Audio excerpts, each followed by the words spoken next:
Goblins! Love or hate them, they've been a big part of the Warcraft universe since Warcraft 2, The Tides of Darkness. So, let's look into their lore. In ancient times, the keeper Mimiron had discovered Kajamite, and attempting to determine its properties, he experimented on various races. He found that the ore was extremely potent and that it increased the intellect of his subjects. One of these subjects was a small, primitive life race that roamed around the forests near Ulduar. By consuming Kajamite, they were transformed into a new, highly intelligent race known as the Goblins. The Goblins share a common ancestor with Pygmies. During the War of the Ancients, Neltharion created the Demon Soul with the help of Goblin artificers led by Meklo. The Goblins also fashioned adamantium plates to hold Neltharion's body together when the Demon Soul's power began to overwhelm him, and the enslaved Drogbar placed those plates onto his body. When the Great Sundering happened, thousands of years after the Goblins' creation, they were cut from their supply of Kajamite ore.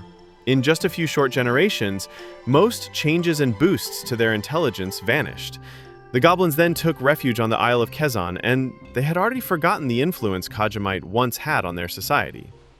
After the Sundering, the Zandalari trolls that once ruled a large part of Azeroth started exploring numerous islands that dotted the newly formed sea.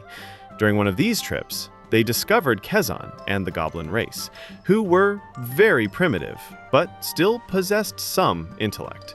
Initially, the two races kept a distance as the Zandalari only came to the island in order to mine Kajamite. They didn't really know too much about it, but they realized that it was very potent, so they saw it as a sacred component in their rituals and ceremonies.